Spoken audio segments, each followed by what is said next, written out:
이재명 테러 범인이 착한 이웃이라고? 이승호 에디터. 주말에도 혼자 문 열고 일할 정도로 성실하고 조용했다. 남들과 부딪힐 일이 없는 온화한 성격. 내가 일하면서 본 사람 중에 가장 성실한 사람. 법 없이도 살 분이다. 내가 아이들을 데리고 출근하면 용돈도 쥐어주고 동네 사람들도 김씨 부동산이 아니면 집도 안 내놓을 정도로 믿음이 있었다. 동네 터줏대감이다. 이웃들, 이재명 습격범 법 없이도 살분 깜짝 놀라라는 제목의 중앙일보 2일 단독 기사다. 온화한 성격으로 법 없이도 살 분은 지난 2일 부산에서 이재명 더불어민주당 대표를 흉기로 찌른 살인 미수 혐의자다.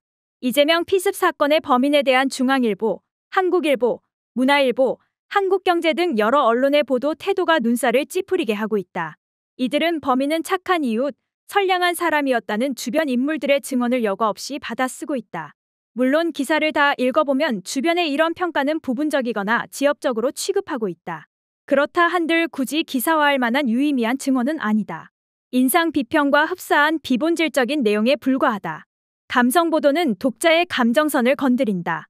감정선을 건드리면 잘 읽히는 흥미로운 기사가 된다. 주변 인물의 증언을 제목으로 뽑는 이유 가운데 하나다. 선정주의다. 사건의 본질을 흐리려는 의도로 의심받을 수도 있다. 간혹 독자의 심금을 울리는 장발장 기사들이 있기는 하다. 젖먹이 먹일 분유 훔친 가난한 엄마, 일주일 굶고 배고파 빵 훔친 노숙자 같은 기사들이다.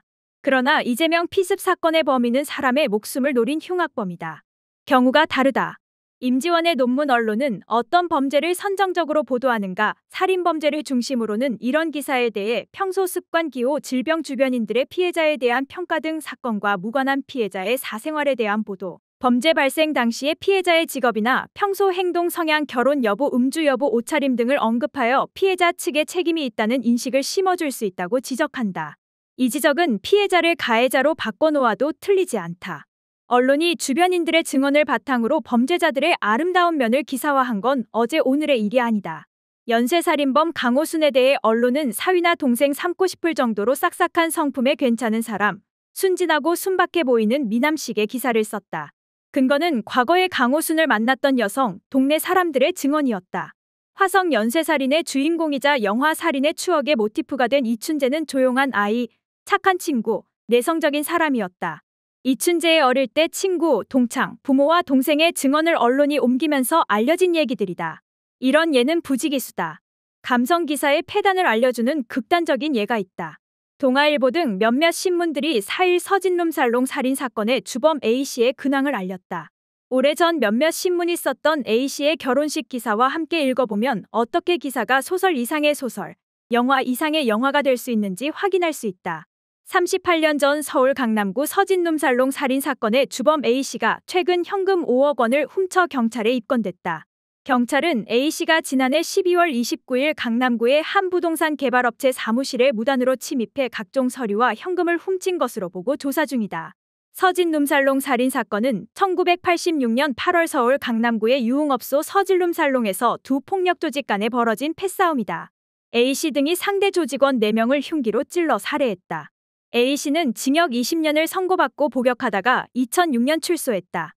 이보다 더 극적이고 가슴 벅찰 수 있을까? 죽는 순간까지 잊지 못할 날, 그는 이날을 그렇게 기리고 싶다고 했다. 그럴 수밖에 없었다. 평범한 섬 소년에서 꿈 많은 대학생, 조직폭력배라는 오명과 살인 그리고 사형수. 고된 인생 여정이 주마등처럼 스쳐갔다. 지그시 감은 눈가에 눈물이 맺혔다. 하얀 면사포를 쓴 신부가 박수로 그를 맞는 하객들이 그리고 만감의 울음을 삼키는 노모까지 모두 눈물에 번져 아른거렸다. 꿈 같았다. 52세의 새 신랑은 그렇게 울고 있었다. 2006년 겨울 죗값을 치르고 사회에 나왔지만 세상은 여전히 싸늘했다. 당장 생활고에 내몰렸다. 취직도 어려웠다. 그런 그가 과거에 매몰되지 않도록 버팀목이 돼준 이가 바로 지금의 아내와 종교였다. 어둡고 긴 터널을 지나온 한 남자의 늦었지만 뜻깊은 새 출발, 넓은 성당을 어깨들의 박수로 가득 채웠다. 인구 대비 연쇄살인 사건이 가장 많이 발생하는 나라는 미국으로 알려져 있다. 그래서인지 연쇄살인범을 다루는 미국 언론의 선정성도 악명이 높다. 특히 언론은 연쇄살인범들의 또 다른 모습을 주변 인물들의 증언으로 앞다퉈 보도했다. 한국 언론이 반면교사로 삼을 만하다. 연쇄살인범 테드 번디 어린 동생을 캠핑에 데려가 함께 놀아주던 다정한 형이었다. 친절하고 매력적인 청년이었다.